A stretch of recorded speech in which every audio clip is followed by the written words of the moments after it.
Hello, everyone, and welcome to another episode of Lords of Limited. My name is Ben Warney, and joining me on the line, as always, is Mr. Ethan Party Crasher Sachs. You've been drafting some red white over there, my friend. I don't know what happened, Ben. And I feel hoodwinked, as I'm sure do our listeners and fans of our streams or our draft content in general, that somehow the tides have shifted. Perhaps the responsibility of becoming a father has infected my drafting style as well, as I have been drafting 2-color decks in this format. And you have many colored pips in your 17 lands draft log, sir. Yeah, we've got a Freaky Friday situation going on the past couple sets, but I can't stop drafting absolute nonsense, but I also can't stop winning with absolute nonsense. I am on a huge heater, absolutely savaging the format, and I know you are as well. Yeah, I mean, I think that's about the only thing we have in common in the format right now. I mean, I think we're largely in agreement with a lot of the stuff we're going to talk about today, but then approaching them from two different angles. I'll give us sort of a little teaser. I always shout out Ben, and Ben, I'm going to try and temper the compliments with the criticisms of you today, but we're going to start off with a big compliment, which is that Ben's just so good at synthesizing the format, right? I mean, I don't know if it's just the teacher in you with the syllabus, but you're so good at just this is what it's about. And I wrote up the show notes earlier this week, and then you got to them late last night, and I was looking at them this morning, and I was like, oh yeah, this is it. You wrote about, it doesn't matter how you're approaching the format. It just matters that you understand what those implications are. And that was a huge light bulb for me. No, well, I'm glad to hear it. Absolutely, yeah. I do feel like I understand the format. I just skipped forward to week 3 or week 4 of the meta. I'm just ahead of the game with my 3 and 4 and 5 color nonsense decks. Well, I think those decks are really successful, and I think it's wrapped up in a lot of what we're going to talk about in terms of power level, in terms of staying open, draft navigation, all that good stuff. So we have a ton to get to. I mean, it as sort of feels like with this format, we've already been podcasting. This is now our 4th episode on this set. If we go from previews to crash course to early access to now having access with everybody to the format for just under a week. And even though, I was away on vacation, I was drafting up a storm on my laptop. I'm on my phone. I know you've been drafting a lot. So we have a ton to chat about with our impressions of the set and how we're going to be approaching things in the next few weeks. Yeah, absolutely. Let's get into it. Well, first things first, a few housekeeping things to take care of. Let's chat about the Patreon page. Patreon.com/Lords of Limited is where folks can go to give back to the show if they so choose. The show, of course, will always be free, but we have some great perks over at the Patreon page, which I would normally, enumerate. I would normally wax poetic about the great things you get over at the Patreon page, like access to the Discord or access to the show a day early ad-free if you want, or access to coaching sessions with us monthly.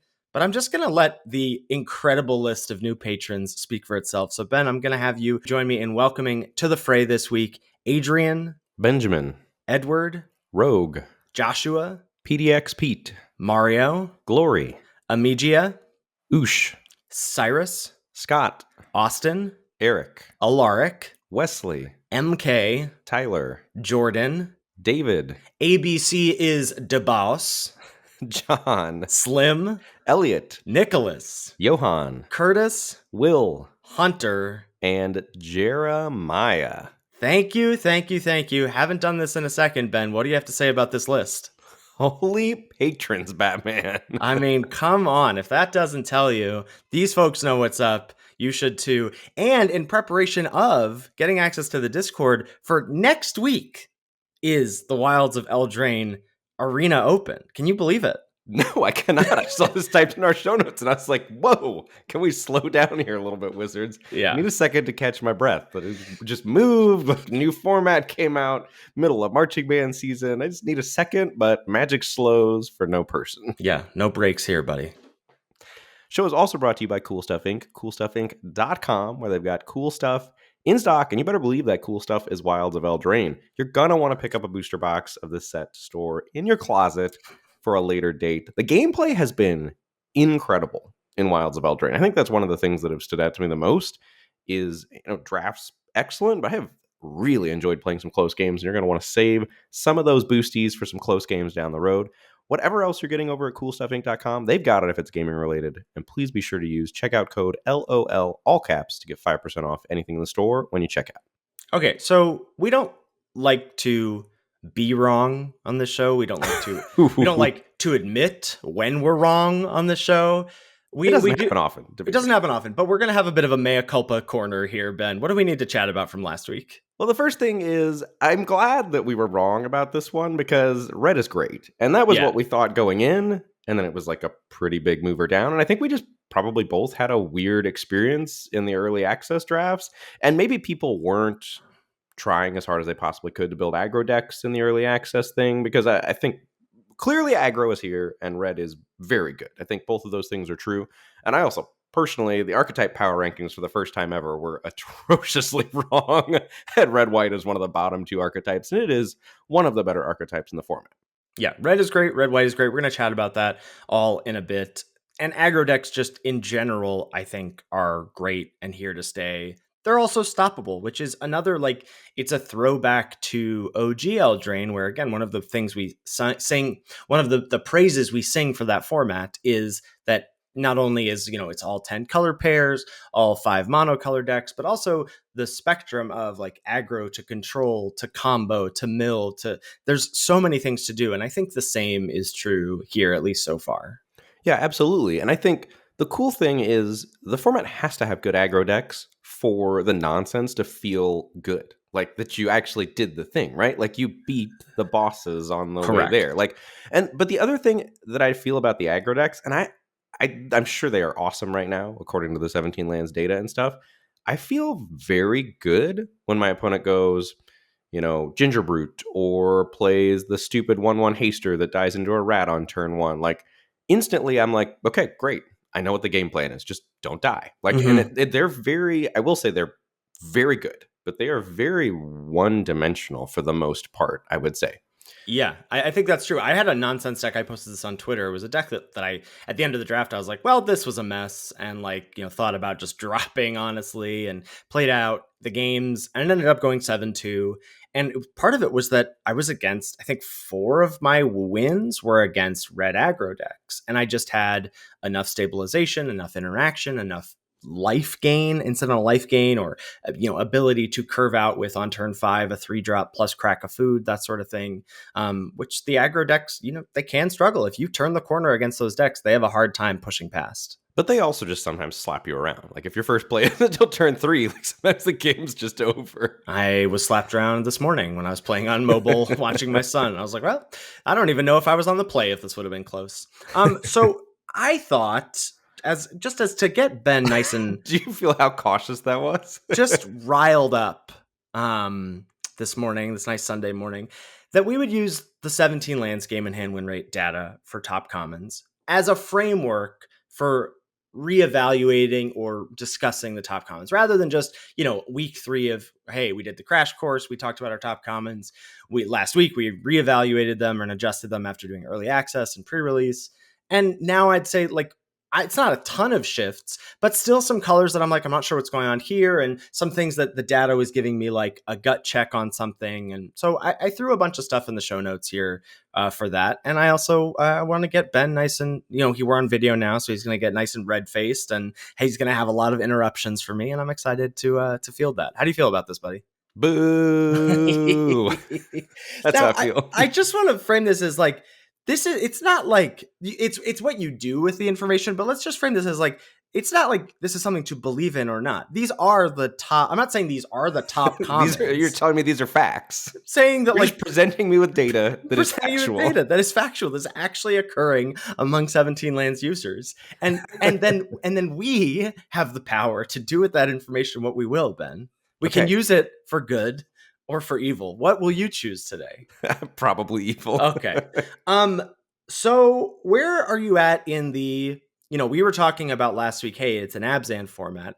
The pendulum seems to have in the discourse swung back to it's a Jund format. And red and black do occupy 9 of the top 10 commons by game and hand win rate, with Hopeful Vigil being the only non-Rakdos card sneaking in. Where are you at with that in terms of color rankings?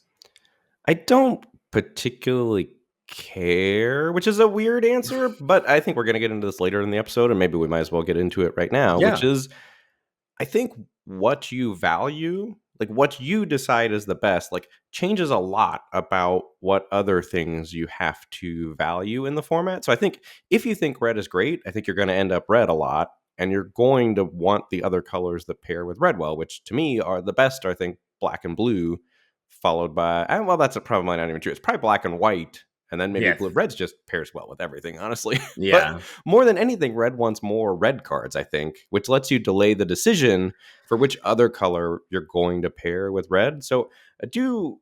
I would buy, like, it makes sense to me that red and black are the top common slots, but calling it a Jund format or an Abzan format or whatever, I'm not so interested in that. But I will say, I think what tripped us up maybe as far as like not declaring it a Jund format last week is that I will say about Abzan, if you play in the Abzan space, that's where you get the most enchantment synergies and the most roll synergies and the most bargains synergies. Maybe bargains pretty equal opportunist, but certainly the most enchantment and the most roll synergies in the Abzan colors, which is what I think you and I were pretty high on last week, which is what I think why we ended up there. Yeah. And I do think that's a fine way to approach the format. You probably shouldn't be planning to not draft red, but I think it's okay to want to steer into that Abzan enchantment space as well. Certainly, just by raw power level or like straightforwardness, like the Jund cards are very good and are probably winning the most. I mean, I've already teased this. You sort of are talking about this. I think this will be a good point to just let's jump ahead in the show notes and chat briefly about how synergy works and this idea of like everything is playable, but it just matters how you value certain cards, and that's going to change what cards you think are good, right? We're already sort of teasing this of like rolls are going to pair with the enchantments, which then all of these roll tokens are going to care about, or all of the roll tokens are going to fuel your bargain payoffs, right? And the red aggro stuff, there's inherent synergy. You know, you have this great article for CFB, and we did an episode on the synergy theory. You know, one of the things that red excels at is it plays with all four colors well, but it also plays really well with itself. I think that was something we were missing. That's a big mea culpa from last week, because we were talking about the cards go in different decks. Not really. They all go in one deck, and that deck is a red deck. Yes, yes, which is super powerful, right? Yes. Also, because that does let you, like we said earlier, delay the decision for which ultimate red color pair you want to end up in, and it also makes the red decks feel kind of samey, or can, like there's kind of red creature aggro or red spells aggro. You know, if you're blue red as well, but and then black red is rats. Like there's different tiny flavors, but ultimately it's red aggro or I think red spells paired with blue. Yeah, for sure. And I think, so just to give some specific examples of how card values change here, I think, I was really high on Princess Takes Flight last week and still pretty high on it. I've come down slightly, but if you value Princess Takes Flight highly, it requires you to value bargain cards quite highly. Like you need to end up with 6 to 8 ways to get rid of Princess Takes Flight, preferably closer to 8, because having it in your hand without a way to get rid of it or rebuy it with a stockpiling celebrant is kind of disastrous. Yeah, that was the other card I was going to shout out. I think it bumps up stockpiling celebrant, even though stockpiling celebrant should be pretty high in your white pick order. For sure. Or similarly, speaking of other white cards, valuing Cursed Courtier, which is the 1/1 that comes with a cursed roll token that can then be knocked off by other roll tokens. Like valuing that, or Tanglespan Lookout, the card that lets you draw a card when you put an aura on a creature. Both of those really want you to bump roll tokens way up in your pick order. Yes, absolutely. And I think something that you've been doing, and I've been messing around a little bit, but like if you are valuing off-color kicker, you have to value fixing. And there is an abundance of fixing. We'll talk about Brave the Wilds later, but Evolving Wilds exists, and Edgewall Inn is incredible and all that stuff. But that makes the off-color adventure. Wow, it's even in the show notes. You got me. You snuck it in there. Incepted you? You typed kicker and I just read it. Off-color adventure cards, those are all very powerful for the most part. There's maybe a couple that aren't great, but the rest of them are great. And you just get access to 2 very good spells. Plus, then you get access to, potentially getting past powerful cards. And there are plenty of powerful cards to open or get past. Right. And I think that's why I've been ending up in these green monstrosity decks, because I have been valuing card quality in the off-color kicker cards so highly. Yep. And then green is the way $1 in the swear jar. $1 in the swear jar. Oh my God. Valuing the off-color adventure cards so highly. And I think green is the way to glue all of those cards together. And that's just kind of where my drafts have been ending up lately. But I also think if you don't draft that way, it's also fine to get deep into a single color, and then you're much more likely to end up into a normal 2-color pair. I love this point you have a little bit lower down. Make sure you have good reasons to value the things you are valuing. I talk about this in coaching sessions sometimes, or when I'm reviewing drafts in the Discord, and I talk about it like, why are you in this color? Right? I'll see people like, you're deep in black or whatever, and you end up in blue, and your best blue card is like the third best blue common. Can't be the right second color for you to have drafted. But there's a larger point here, or maybe it's more focused on Wilds of Eldraine, I think, in terms of valuing not just a color or card rankings in a color, but valuing a game plan, I think, or a path in terms of a holistic path that you want to end up in. Can you speak a little bit more to this? Yeah, I think similar to like the Jund versus Abzan. So let's say you split the format into only two things. You chop the 5 colors up into Abzan, white, black, and green, or blue, red. Because I think that's a very clear delineation. Like, Sure. you want to start down, let's say you start green, you want to play in the Abzan space. Let's say you start red, because it's tough to start blue. And I do still think, despite blue being fine and very playable, it's tough to start blue and be heavy blue. So I think the most natural way to get into the red blue space is to start red. So you start taking red cards, and I do think red very naturally wants to pair with blue because red has so many good spells payoffs. So choosing which of those spaces you want to play in is going to lead to a lot of different card valuations. And if you're winning a lot with blue red, you're going to think, well, red's the best color, obviously. But somebody else could be winning, just crushing by getting deep into black and playing in that Abzan space as well. And a lot of what's going to lead to success in the format, I think, is knowing how to play in all of the spaces. Yeah. And like when it's right to go into which space because you open to this certain rare or this powerful uncommon plays really well in this space. And I think there's definitely way more than just those two, but those two are very obvious, I think, to illustrate the example. Yeah, I think that's great. I think also if you want to end up in more straightforward decks, the Jund wedge is largely straightforward, right? So you get black, red, rats, like very clear what you're supposed to do. Black, green, food, like just raw card quality, very clear what you're supposed to do. Red, green, I've liked a little bit less personally, like haven't been red, green yet. I've seen fine red, green decks on the opposite side of the table, and I know it's doing well according to the data because you made me open 17 lands last night at 1 a.m. to prepare for this format or this episode. I made you do no such thing, sir. You did that of your own free will. And I do think red green is fairly straightforward as well. Like it seems to be Gruul Smash to me. Like you're trying to just curve out, play some removal, play some great rate creatures. Yeah. Yes, I think that's absolutely true. So speaking of that Jund space, like I think green beatdown is certainly a thing that green can do. It's not what I have loved from green. I've really valued the fixing from green. But something like Red Tooth Genealogist, a lot of people were really high on in the Lords of Limited Discord. And I was like, I don't know. I'm not seeing it. Like it's the 2 and a green, 2/3 that makes a roll token when an ETB is attached to something else. Or Curse of the Werefox, similarly 2 and a green for the fight spell and a roll token. Both of those cards want you to have a very good curve. Like both those cards do excel, I think, in red green, right? Because you're going to be on the beatdown plan. So valuing those makes it more likely that you're going to end up in that space, or you have to be willing to end up in that space, I think, if you're valuing those cards. Yeah, I agree. All right, Ben, you've avoided it for too long.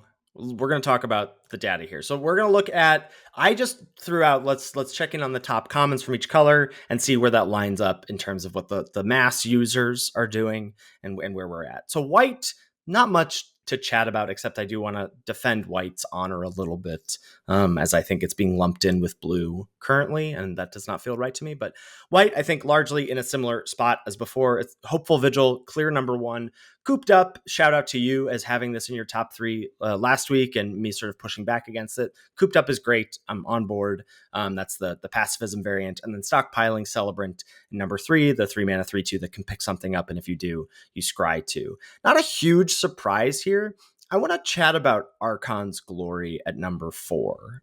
This is coming in at number 4 in the data, and this is the single white trick. Creature gets +2/+2 until end of turn. If you bargain it, that creature gets flying and lifelink as well.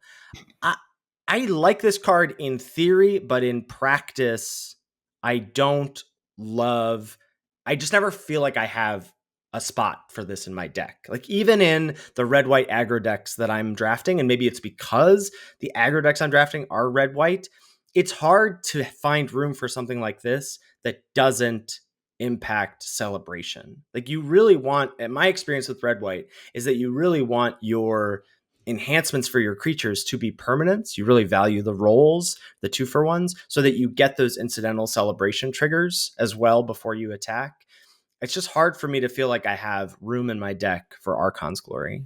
That's interesting. I'm going to table the Archon's Glory discussion for a second and just talk about red white. Great. Because I've played red white once very successfully as well, and then played against red white a fair amount. And I have felt that it largely doesn't care about celebration that much. Like that it is, rather than trying to celebrate, certainly, like I think celebrate happens sometimes, but I haven't felt that like it rewards you for going hard after like finding things to make 2 permanents to trigger celebrate. It just seems like great red aggro to me, with white as a complementary color to the great red aggro cards.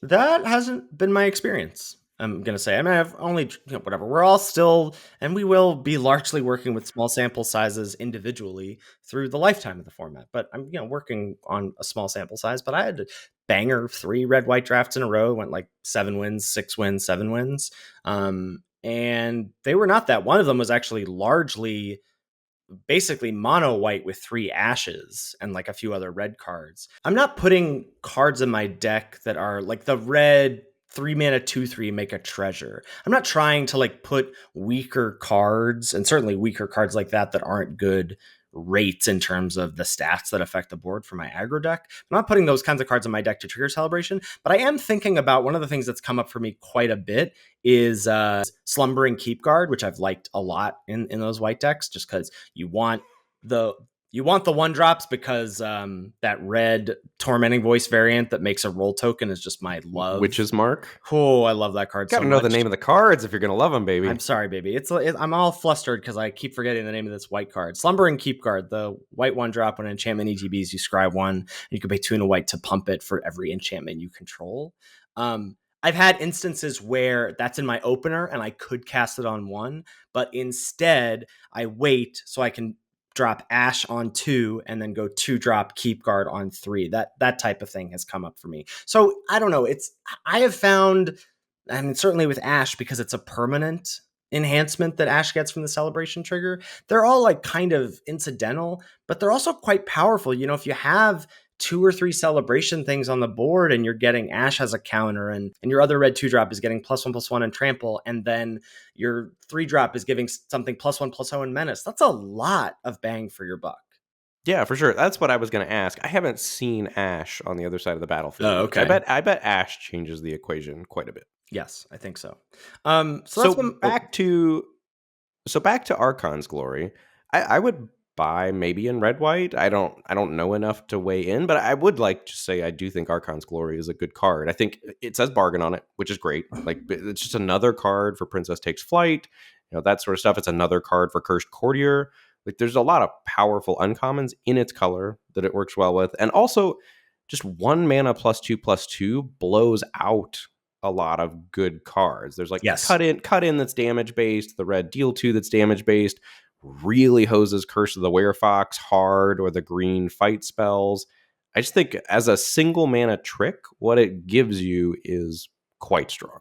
Yeah, I agree with that. And maybe I just need to start playing it and not getting in my head too much. I think this is an instance of, I think the data is kind of helping me out here a little bit. But plus, worth shouting out, just checking it now this morning, Archon's Glory has actually unseated Stockpiling Celebrant as number 3 in terms of top commons by game and hand win rate over all users. So that I will not stand for. All right.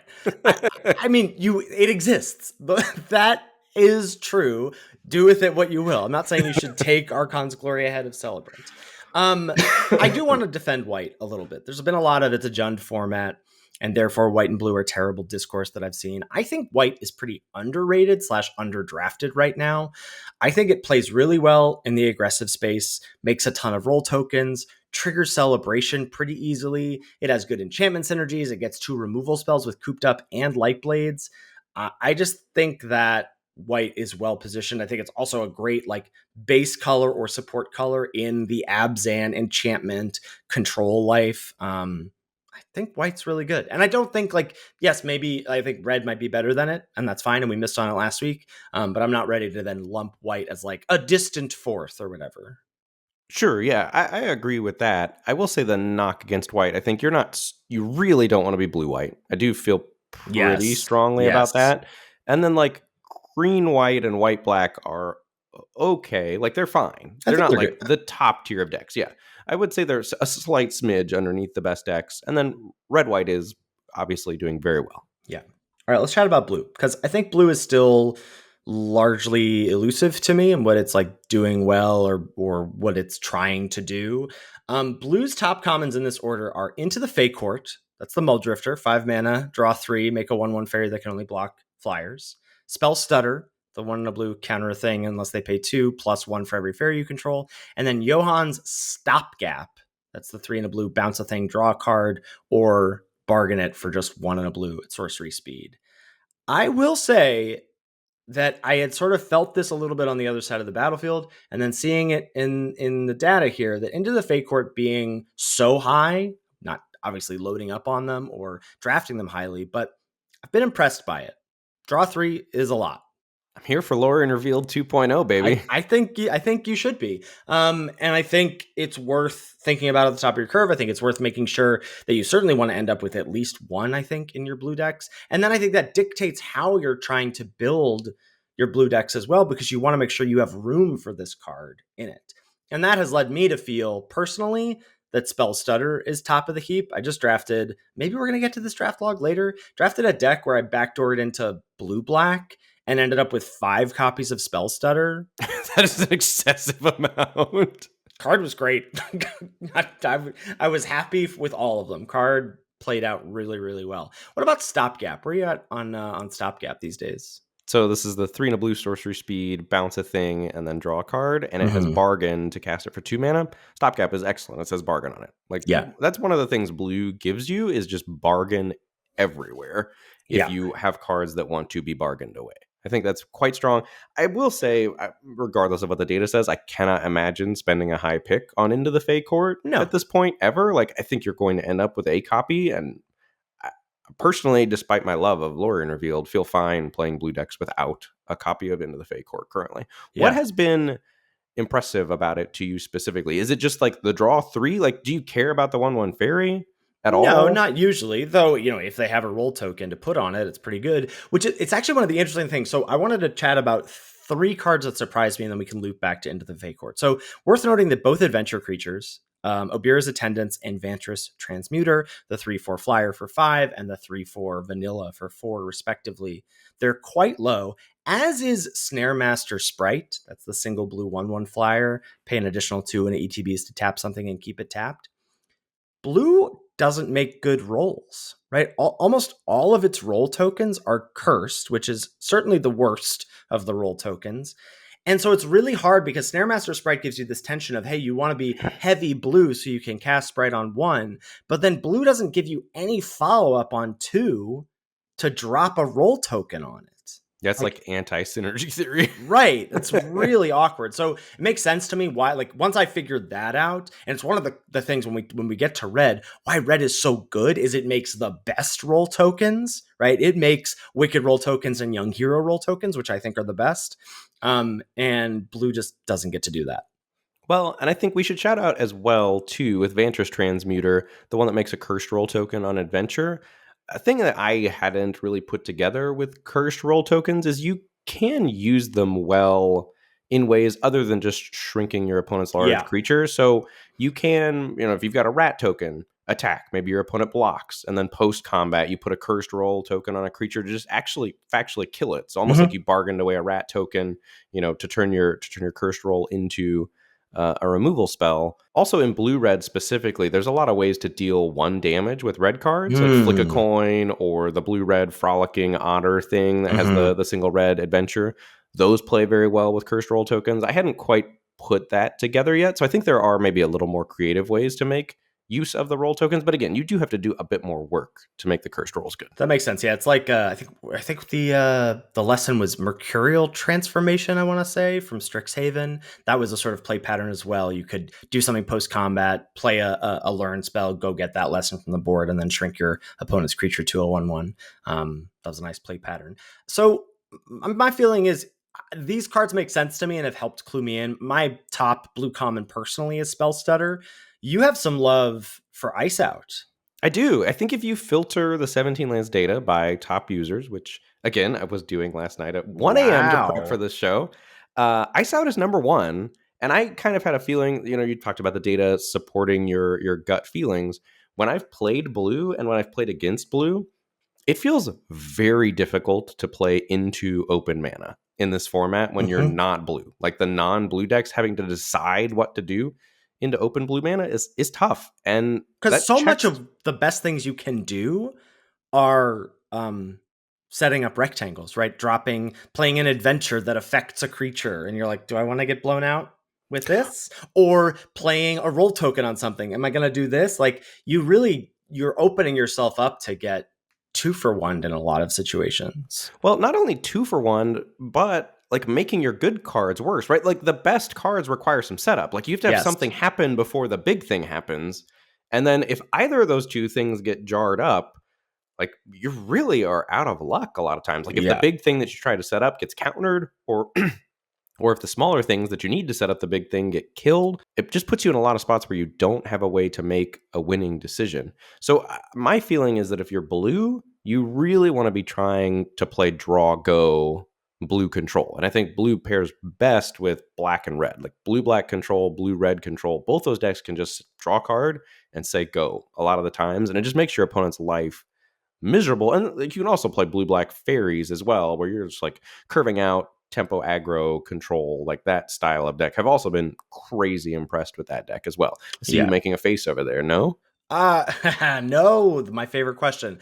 I am much less on board with the blue black tempo fairies life than I am about blue playing a control role very well. Okay, well, I want to jump ahead slightly to a black card here, which is Barrow Naughty. Yeah. I have been amazingly impressed with. Have you felt that at all? I have not felt that personally, but I also want to shout out that so you're gonna throw at me that Barrow Naughty. This is the 1 and a black 1/3 flyer. It has lifelink if you have another fairy in play, and you can pay 2 and a black to pump it +1/+0. You're gonna throw out to me that among top users on 17 lands, this is the number 2 black common, correct? I am going to throw out to you that, which I felt great about looking at the data at 115 last night. I was like, I had come way up on Barrow Naughty, and I was like, oh, other good people think this card's good and are winning with it. This is all true. The one thing I want to throw out, the caveat, is that its games played is much smaller than the other. That just means there's only a few of us brilliant minds out there that truly understand Barrow more Naughty. room for error. I don't think the card is bad, but it being the second best black common is, again, like that's just not true. And I think yes, I agree. Sample size here is too small. I agree, but this is what people want. They come to our show specifically for us to pour over the 17 lands pages and with no qualification, with no qualification whatsoever. Yeah, but I will say I do think Barrow Naughty, if you're playing fairies, Barrow Naughty is key to making it work, because once you turn on lifelink, it just makes every deck's life miserable.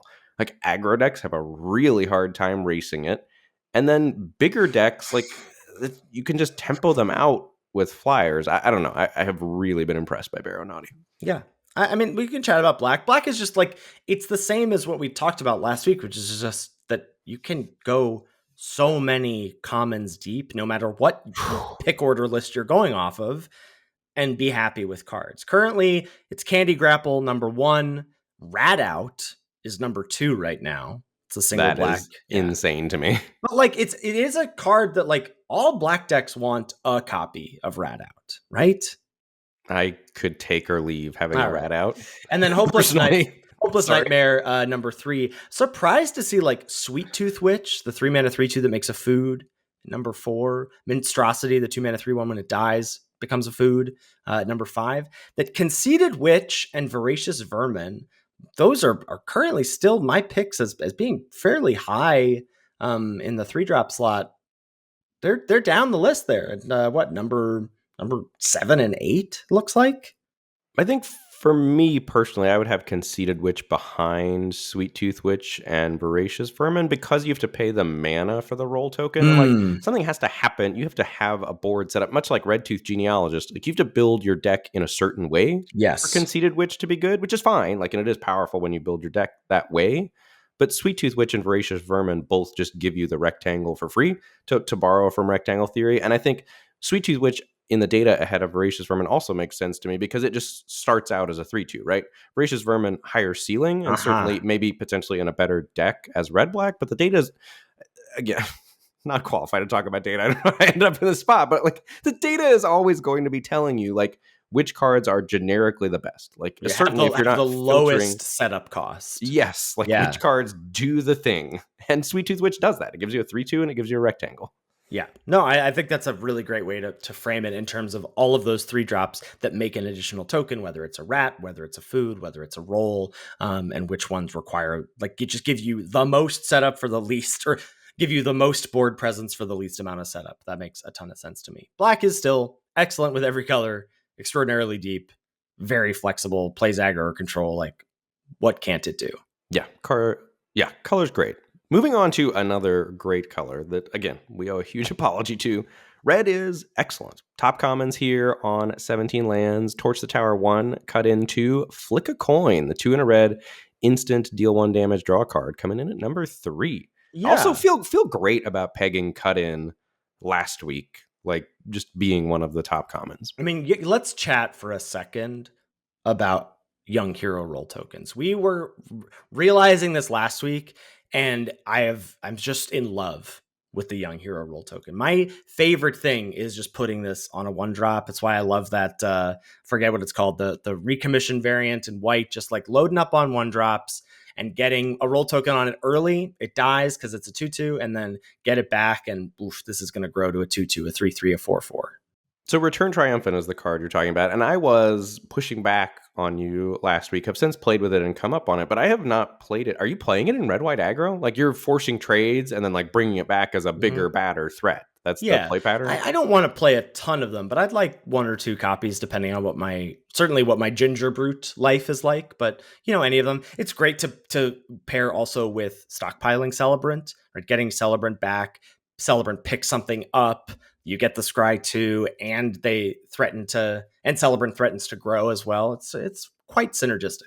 That's been my favorite, is playing it in Celebrant decks where you have like 3 or 4 Celebrants, and the synergy around Celebrant's been super good there. But back to red, Young Hero rolls are incredible. Just, plays super well with Ginger Brute, plays well with all of red's cards that want to attack. By far the best roll token. And one of the things that shouts out, and one of the things that screams from red to me in the drafts is Mary Bards goes like last pick consistently. It's so good. This is the 2 in a red, 3-2. When it enters the battlefield, you can pay 1. When you do, you put a Young Hero roll token attached to target creature you control. So it can go on itself. You don't need any setup. This card goes so late and just is... It's like, oh, this is a thing. It's a piece of cardboard. Plus, it's making some other smaller creature a must deal with threat as well. Yeah, card is excellent. So if we're talking personal red commons, I think I'd still go Torch. A Ratcatcher Trainee not being in the data top commons is very strange to me. I think I would put that number 2. I would put Cut In ahead of Flick a Coin, but Flick a Coin has been excellent. When you stick Flick a Coin, like nabbing an X1 and drawing a card, making a treasure, it's very big blowout. Yeah, I mean, red is just playing really well in the rectangle life. I think we can talk about this right now. Like why it works so well is it has cheap, impactful ways to interact, both at common and uncommon. Great cheap threats. It excels at rectangle theory. Adventures, makes rats, roll tokens, the best roll tokens as well. Treasures, all at common.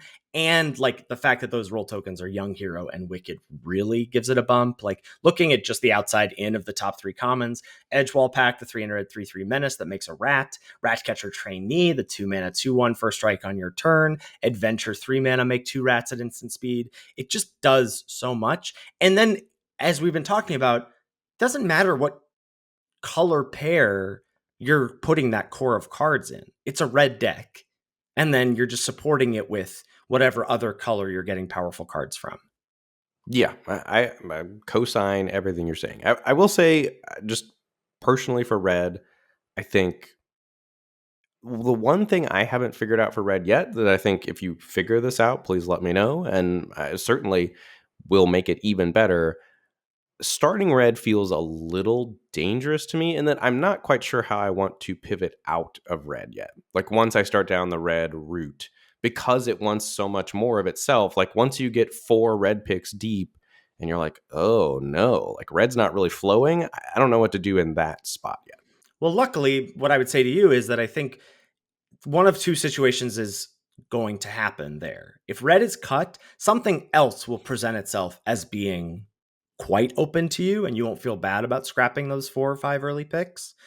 But red is so deep that that situation is not going to come up very often, right? Like you really have to feel like there's, I don't know, 3, 4 other red drafters at the table, probably 3, like half the table drafting red before you're like, I got to tap out and I'll do something else. But then that something else should be pretty obvious to you, right? Like, you're getting some ridiculous black or green or white, either signposts or great commons late. Well, and I do think too, if you view the format, we've talked about viewing the format in these different lenses. I think it's totally reasonable to view red as the best color in the format more than black. I certainly think you could have that take and it be right. And that's going to lead to you ending up in blue red and red black a lot, probably red white too, red green being the least likely of them. And honestly, that might be the best place to be right now. If everybody's on black as the scuttle, I've been pushed out of black a fair amount in the drafts I've done. I have not been pushed out of red yet, but I also haven't made the leap of like, I want to start red and be red. Does that make sense? Yeah, no, for sure. And I think if you do that, like you're probably hoping to be blue red. Like blue red, one of the top decks in the format, certainly, I think. It's I also would personally rather be blue red than red black right now. But you have red white as the red deck you'd like to be the best, or no? No, but I would rather be blue red. I would rank the red decks. I think if I had to rank the red decks, it would be blue red 1, red white 3, red black 2, red green 4, which is a very odd order. No, Let me take that again. That's an exact. No, that's how you did it perfectly. That's how we rank things here: 1, 3, 2, 4. So, yeah. So yeah, I want to be blue red because I think, again, I've really liked the gameplay in the format, and I think blue red has a lot of interesting gameplay and a lot of versatile gameplay to it. And I think red black and red white are fairly one dimensional, and maybe even red green as well, that are like, I want to kill opponent. I think I'm just too stupid to build blue red. Honestly, like not too stupid, but I think there's so much. What the thing you are like liking about it is the thing that scares me about it is that there's so much room for error in the draft, in the deck building, and in the gameplay. Whereas like I feel so confident that I know what's going on with red white, like in the draft, in the deck building, and in the gameplay, and probably because I'm like just a little, I don't know, turtle playing its shell. I'm like, how, like, whatever. I don't know what I'm supposed to do, but I think that like, I think that deck feels a lot more straightforward, probably just because it is. Yeah, that's fair. The other thing I wanted to shout out about red is that Gingerbrute is an honorary additional red common, even though it plays well, I think, in any aggressive deck, but really good with witches.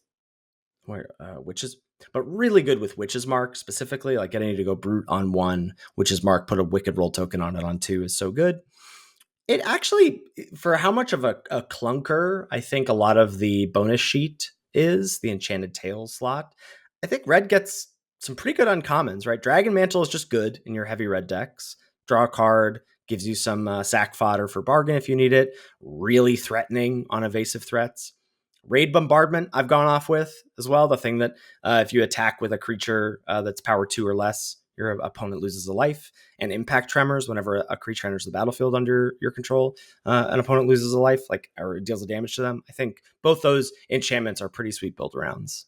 I would push back on Impact Tremors a bit. I do think Raid Bombardment is good and excellent in the low power, like Rat Token style, or even like the red white low power Celebrate decks. Impact Tremors has a lot of tension with itself in that, like, it wants you to play it on turn 2, but then you're not affecting the board on turn 2. When my aggro opponents play Impact Tremors on turn 2, I'm like, great, sign me up. Yeah. Like, there's also ways to blow up enchantments. So I have not loved Impact Tremors. Do you want to talk about the 5th best card in the set? Sure. So this is Imidane's Recruiter. Uh-huh. 2 and a red for a 2/2 and ETBs. It gives all your creatures +1/+0 and haste. And it has an adventure. 4 and a white. Make 2/2 night tokens. I'm sorry, I misspoke. It's the 4th best card in the set right now. The 4th best card in the set.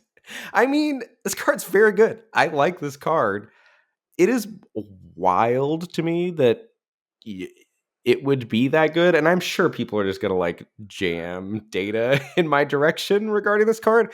But here's what my journey was with this card. I liked this card in like the preseason, like before we'd ever played with the cards. Looked good to me. And then this week, once people started playing with the cards while I was streaming, everyone was like, Imidane's Recruiter, what a bomb. Love Imidane's Recruiter card, so broken. Like, this is where like the data thing. The whole difference here, and you're allowed to go off as much as you want. The whole difference is that you streamed this week and I did not.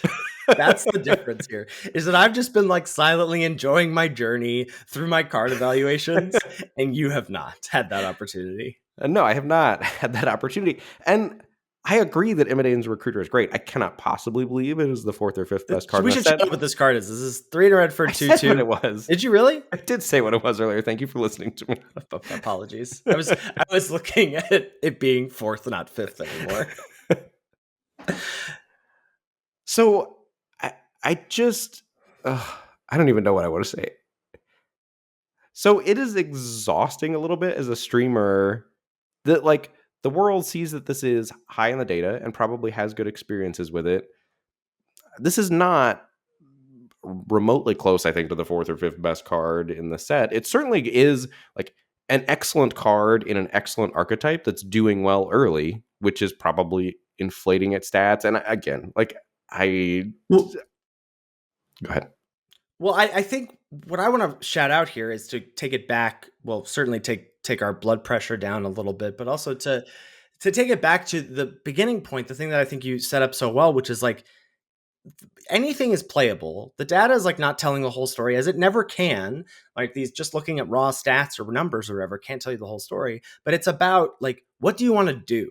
And if Imidane Recruiter is what you want to do, like if aggro red decks or go wide decks like that are what you want to do, yeah, Imidane Recruiter is going to be your 4th best card in the set probably. But that is so far from what you, Ben, are currently doing in the format that this like is laughable to you right now.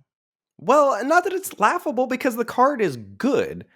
But like there's a bit of like, we talk about the Lords of Limited Echo Chamber, and like jokingly, if all truth told, there is a 17 lands Echo Chamber that happens in the community. I feel very strongly about that, and I think this is a poster child for that card. But what's happening right now, the real reason I'm smiling is like I've been digging at you about Curiosity all week long, and you just totally set me up here, like hook in the mouth, and now I'm gonna be like the face of Imidane's Recruiter being bad, which I don't think is true. I think it's a very good card, and like everyone the rest of the format is going to be talking to me about Imidane's Recruiter, and I'm furious at you for it. Don't think I don't see what's happening here. This is, what are we, 50 minutes in, Ben finally realizes my master plan for episode 339. Oh no, I knew this was the master plan. I am doing this for the hashtag content, but I also truly believe what I'm saying. I know you do. That, like, this card's great. It's not the 5th best card in the set or whatever. And again, like you said, it might be an aggro dex, and if you want to steer down that direction, you should pick this card super highly. It also has the benefit too of being a card that is never bad, right? If you can possibly cast the adventure half of this, like getting 2 2/2s and a 3/2 that gives your team haste and +1/+0 is an excellent Magic the Gathering card. Agreed. Let's take it down a notch and chat. Salivating here, I'm like foaming at the mouth. Let's chat about something that we can agree on, which is green. Hamlet Glutton. Just killing it. We had it as the #1 green common last week. Feel great about that. It's just on the outside looking in of the top 10 commons overall. I could definitely see that moving as well in the data, just because this card is busted. Yeah, and then Leaping Ambush in the #2 slot, which love the data. That I feel less good about, but again, it's like it's a fraction of the games played. There are 67,000 games with Hamlet Glutton, there are 4,000 games with Leaping Ambush. It's But like, it's been a banger in those 4,000 all games, though. right. But in the numbers that actually matter, Hollow Scavenger, number 2, and Ferocious Werefox, number 3. Again, just adventures, rectangles, 3-2 that makes a food, and the 4-3 with Trample that makes a monster roll token at instant speed. Gotten blown out by this continually. What do you think about Curse of the Werefox being so low right now? It's surprising to me. I think that card's really good, and I constantly find myself playing against green decks saying, please don't have curse, please don't have curse, please don't have curse. Like, I don't know. I still like curse. You do have to value creatures and a curve with Curse of the Werefox, but I think if you do those things, it's a very good Magic the Gathering card. And we would be remiss if we didn't talk about Brave the Wilds, which I have to imagine is a card that is this probably is your most drafted common right now, isn't it? It is skyrocketing up the power rankings for me. I've loved Brave the Wilds. So this is the single. So this is the single green sorcery. It searches for a basic land card. You reveal it, put it into your hand, then shuffle. But if you bargain it, you can turn a land you control into a 3/3. Yeah, card is excellent for a number of reasons. Certainly in the style of decks I've been drafting, it really is. There's a bit of tension in that you have to put 8 or 9 green sources in your deck, preferably 9, I think, which this sort of has a green in Lord of the Rings effect of. A lot of your green decks that are running Brave the Wilds end up running 14, 15 lands, but also have a pretty high curve. But it's been working out for me, I think, thanks to Lord of the Rings. I don't think I would have known how to build this style of green deck pre-green in Lord of the Rings, but Brave the Wilds does so many things for you. It lets you search up basics. It says bargain on it, so it lets you pick all the cards like Princess Takes Flight and like up your bargain count for those style of cards. It's just an excellent glue card for any green deck that wants to splash or value off-color adventures. I think either as a YouTube video or as perhaps a whole episode or a segment of an episode, I think this is a great format to revisit chatting about building complicated mana bases, because I do think the fixing of it all, the spells replacing lands, all that stuff, because I've had the similar thing where I'm like, hey, I'm a base green deck, but I'm splashing 3 colors or I'm splashing 2 colors and I have a secondary color, but my mana base ends up being like 8/4/1/1 Evolving Wilds Edgewall in, even though like that color where I have 4 basics of is really my secondary color, but it's because and you get up to like 9 or 10 sources, but it only looks like you have exactly 4. Yeah. And so, but you have to really, and whether you can, the first Brave the Wilds, you shave a land, you do it for the second one, like how much there's a lot, because the more you want Brave the Wilds to be a bargain thing, the more you want more lands because you're turning those lands into 3/3s. And so the excess, there's a lot to think about with building mana bases in this format. But Brave the Wilds is excellent, and especially excellent if you're drafting these kinds of green decks that Ben is.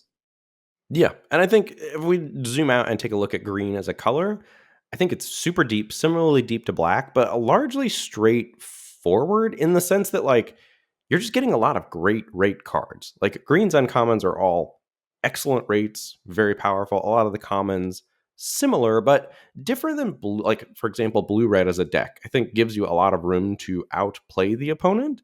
Like green decks don't quite as much. It is like you are presenting your cards, and your cards are better than the opponent's, or they are not in some senses. Yeah, I think that makes sense. I like a straightforward deck. I'm not a complicated guy. Yeah, and I think it does pair best with black and white, and I think that's what led us to the Abzan stuff last week. We had moved way up on green, and green launched black and white cards around it, which is where I think, just to shout out last week what happened with that and us missing on the Jund format stuff, I think that is why. And I think it is also, as I've been doing, excellent at fixing your mana and letting you play all of the powerful cards you see in the draft. And just to kind of put an umbrella over the whole format, last week I was a little put off by the rares, but the uncommons are excellent and the common removal is excellent. Like if you end up at the end of a draft with a subpar deck, I would venture to say you probably did something wrong in the draft. Like I really enjoy formats where you can end up with good decks every draft, and I feel pretty strongly that this is a format like that. And I do want to shout out the removal at common. Like if I promise Ben, this is the last piece of data I'm gonna put in your face, and then I'm gonna back off, and hopefully we can be friends again after this. But the top 5 commons in order are Torch the Tower, single red, deal 2, Candy Grapple, 1 and a black, -3/-3. Cut in 3 and a red, deal 4. Flick a coin, deal a damage, make a treasure, draw a card. Rat out, single black, creature gets -1/-1. Now, take or leave the sort of X1 hate of those last two, but this is removal is back in a big way here. I think being able to interact with what your opponent is doing is paramount to your success. Yeah, I remember a really smart guy that said that last week. Interesting. What? I said that last week. What was that? Where are the compliments? That's true. I do owe you compliments. That's fair. I'm low on my compliment count. Can I get a mea culpa or a revision of the archetype power ranking, sir? Yeah, I think they're largely the same, other than that I have red white in the proper place. So green black, red black, blue black, all in the top. Red white was a huge miss on that, and blue red, and then green multicolored deck. So 5 color pairs and then green multicolor. In second tier, black white, red green white, all fine decks, just I think a notch below those top tier. And then decks I'm hoping to avoid in tier 3, blue green and blue white. Yeah, I think so. I still got hopes for blue green, but I think it's probably closer to green XXXXX than it is true blue green on its own, right? Like casting mana value 5 or greater. Yeah. Like, so in a really sweet teamer, like full teamer adventures deck the other day with double up the beanstalk, which is also such a fun card. Definitely came close to decking myself multiple times in that run. But again, like, is that a blue-green deck? No. Like, how many times are we actually going to draft blue-green in this format? Probably not very many. Right. So we've kind of danced around staying open a little bit, like kind of talked about it, but I just want to like jam a couple examples in here before we get to a draft log roundtable. I think there's 2 different ways to stay open in the format. One is getting deep into one color and then letting the color you're going to pair with it come to you. And then there's also the version where you just take a lot of powerful cards of whatever colors and then use green to glue them all together, and which is what I've been doing more of. But I think either place is a fine place to be. But I think if you're giving up power to get settled into a 2-color archetype in pack 1, like, I'm willing to take a hit in power to get deeper into 1 color. I'm not willing to take a hit in power to settle into an archetype. Like, maybe I've got some black cards that make rats, and I see another red card that wants to play in a rat deck versus, a Sweet Tooth Witch or something. Like, I think you're just supposed to take the Sweet Tooth Witch and get deeper into black. And if rats is open, rats will come to you. But then also your Sweet Tooth Witch is going to be great in your blue-black deck, your green-black deck, your black-white deck, right? So I think the more versatile cards that let you stay in a color are more of a priority than trying to, like, I don't think this is a format where you can particularly cut your lane. Like, say I'm going to be the red-black, rats drafter and like force an archetype or soft force. I don't think soft forcing is a great place to be in this format, unless it's for perhaps an underrated or like tier 2 archetype. Like, maybe you could currently soft force, I don't know, I mean, certainly you could probably soft force blue green maybe, but like, would you want to? Or you probably can soft force red, but you just have to be aware of how you do it. I don't know what I'm trying to say here. I think you can do it. I just think it's better to read what's coming to you. I think like the rewards are there for identifying the open lane, because there's so many ways to make cards good that, like, if you see what space, like we've talked about splitting the format up into spaces, like let's say again that Abzan versus blue red as an example. If you see that most of your pod is playing in the Abzan space and you see that the blue red space is open, like, you get rewarded for that more than like soft forcing blue red every draft, because the times that you have people up in your business playing in the blue red space, your deck gets significantly worse. So I think I would try to frame the format as more you get rewarded for finding what space is open in your pod rather than identifying an undervalued space in general and like soft forcing it, if that makes sense. I love that. But I'd certainly love that style of drafting in other formats, not knocking that style of drafting. I just really value staying open here, because the power level is there, right? That's the point. That's the difference, is that you're gonna get powerful stuff. It's really hard for there not to be powerful things that will make their way to you if you identify the open seat. Yes. So for example, Here's one that I think really illustrates it. You've got maybe a couple rat cards in your first couple picks, and you're black, and you're faced with a pick of High Fae Negotiator versus Twisted Sewer Witch. So High Fae Negotiator is 3 black for the 3/5 fairy that can bargain to drain 3, gain 3, and Twisted Sewer Witch is the rat build around the 3/4, 3 black, and it puts a wicked roll on each of your rats and creates a rat token.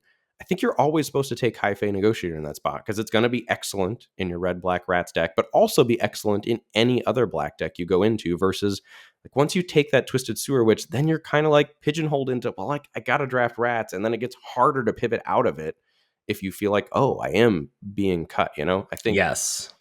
that really illustrates it there. What I'm trying to say. That's where the sort of like hashtag delay the decision of it all started, and that's why I think it's a good concept to hammer home a lot of the time, is that thinking about picks in terms of what the opportunity cost is, not only in terms of does it let you play picks you've already made, but what is it implying for the future picks you're going to get to make. That's why getting deeper into a color, that idea of taking a hidden power level to get deeper into a color is okay, as Ben's talking about, because what it does is opens up paths for you in the future. And in a format like this, you're going to see really good cards that you may want to have the opportunity to take that if you get deep into 2 colors, you won't be able to, right? Like, and it's just as simple as like, if by pick 7, instead of taking your 4th black card, you take your 3rd red card. Now you have 3 black cards and 3 red cards. Really hard to not think I'm red black right now. Whereas if you just slightly take a hidden power level to take the 4th black card, now you've got a 4-2-1 split. You escape pack 1 being deep into black, have opportunities to go, I'm probably going to be black red, but if I see card XYZ, whatever, I can speculate on that and then lock it in from there. Right. And I think in that specific example, maybe if you do end up black red, your final red black deck is a little less good. But the times when you pivot off of red, like, your deck is way better anytime you pivot off of it.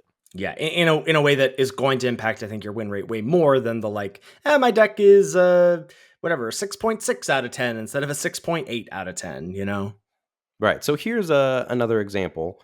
Pack 1, pick 3. You've already made 2 picks. You've got a red cap Gutter Dweller, which is an insane rare. 2 red, 3/3 menace, makes 2 rats, and lets you sack a creature at the beginning of your upkeep to put a +1/+1 counter on it and exile the top card of your library to let you play it that turn. Card's great, and you also have a monstrous rage. You're faced with a choice between Cut In or Gingerbread Hunter. Like, Gingerbread Hunter's a way better card, way more powerful card.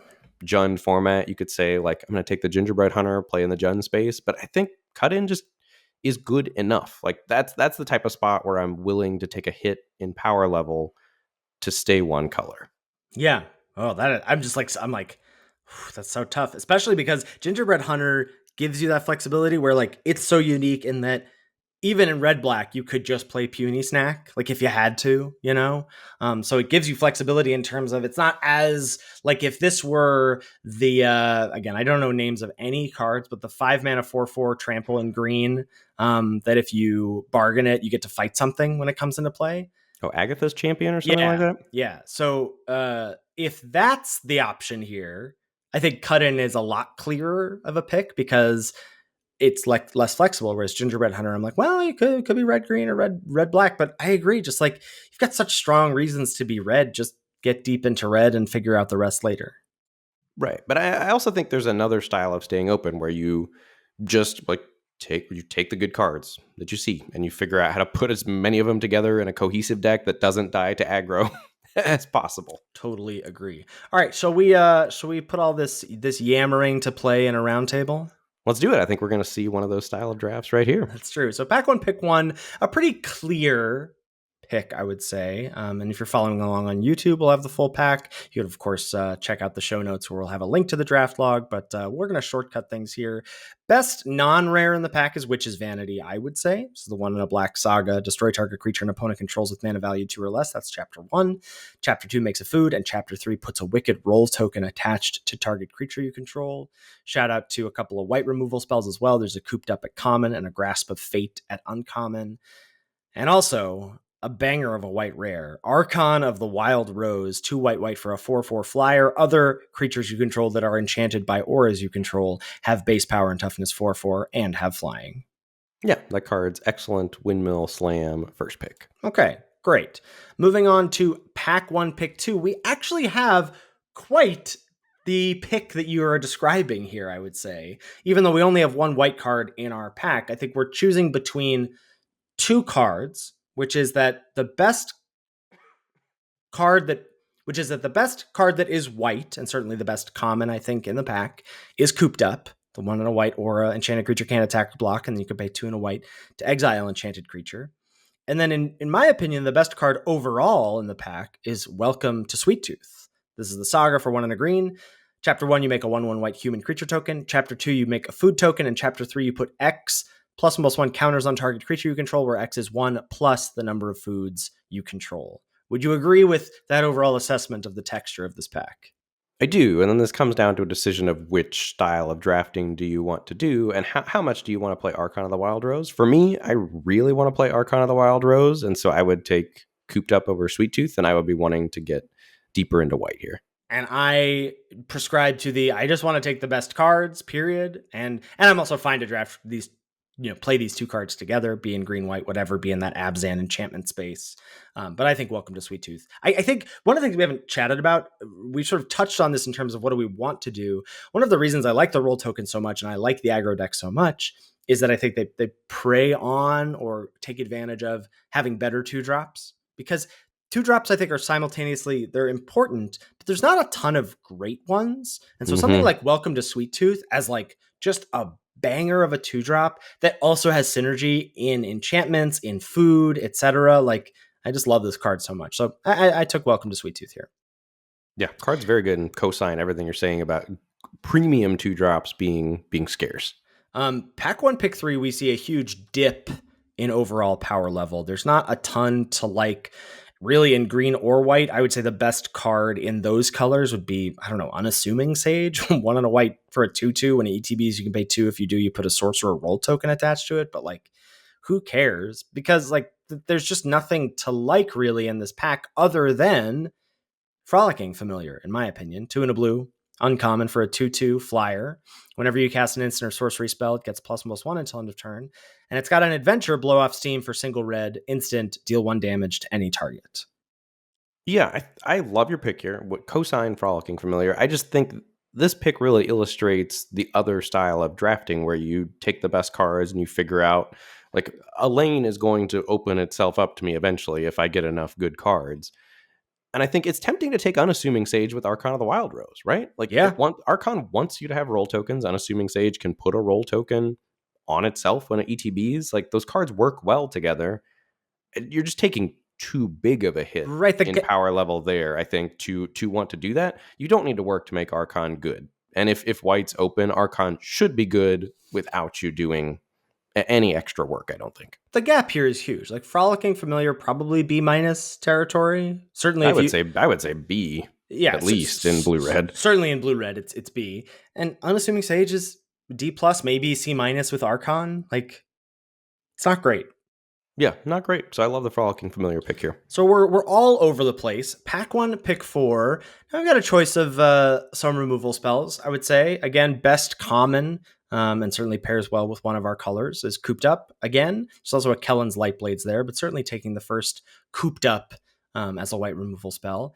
And then I thought this was a really interesting pick because at uncommon, there's a card that's very similar to Cooped Up, and it's Bitter Chill. 1 in a blue for the aura. When it enters the battlefield, you tap Enchanted Creature. Enchanted Creature doesn't untap during its controller's untap step. And then when Bitter Chill is put into a graveyard from the battlefield, you can pay 1. If you do, you scry 1, then draw a card. Yeah, Bitter Chill's been excellent. I have really enjoyed that in blue decks. It gives blue control decks a clean answer to like a Hamlet Glutton, which is something that would traditionally be tough for those decks if it slips through a counter spell. So yeah, I've really liked Bitter Chill. And I thought, do I think Archon is better than Frolicking Familiar? Yes. But I also give more weight. Like, it's an interesting, I think this is an interesting illustration of 2 ways that I'm weighting picks. One is that I'm weighting the picks that I've already made. Do I think Archon is better than Frolicking Familiar? Yes. I'm looking at the picks in this pack. Do I think Bitter Chill is better than cooped up. Yeah, but just ever so slightly, I would say. But I'm giving a little bit more weight, even though I think that the white card I've drafted is better than the blue card. I'm giving a little bit more weight to the card I've seen most recently. Like, I haven't really been shown. I mean, there was a cooped up pick 2, but Frolicking Familiar pick 3 is giving me some kind of an inkling of a signal. And so I'm going to slightly give a little bit more weight to the blue card in this pack, if that makes sense. That's fair. Yeah, I think personally I would land on cooped up. You'd here have your second over, cooped up, right? I would have my second cooped up over Bitter Chill because I really want to play Archon. But again, either way of drafting this draft is fine and going to lead you to a good deck. Yeah. And I mean, it's funny because I really like bop around and don't quite get to the deck that I end up in until pack 2, but I don't get to do that if I don't take this style of draft. Like, next pick, I'm back to medium white card and Savior of the Sleeping, the 2 and a white 2/3 with Vigilance. Whenever an enchantment you control is put into a graveyard from the battlefield, you put a +1/+1 counter on Savior of the Sleeping. Like, fine, not great. Yeah, and I think we would have bopped differently on different packs. There's another card I want to shout out here, which is Splashy Spellcaster. 3 and a blue for 2/4. Whenever you cast an instant or sorcery spell, create a sorcerer role token attached up to one other target creature you control. I am curious, after steering into blue, why you didn't take Splashy Spellcaster here over Savior of the Sleeping, because I've really enjoyed Splashy Spellcaster. I have not enjoyed Spellcaster until I faced it this morning and was absolutely destroyed by it. I was thinking again in the way that I was thinking about the single white combat trick. I've been thinking sort of that Splashy Spellcaster is at odds with itself a little bit. There's tension of, yes, I'm saying I was thinking. Ben is aggressively shaking his head at me. But I was thinking that there was some tension in that, okay, this is a 4-mana 2/4, not a good stat line. This wants you to have bodies in play already, but then which you can only make with creatures, right? This isn't, again, we don't have a mass floating around where you get to do double duty. You got to put creatures in your deck, and that's how you get creatures on board. And then you got to have instants and sorceries as well, so that you get the roll token payoff, so that you can put the rolls on the creatures. Just felt like there was tension. Not tension. No tension. Just good.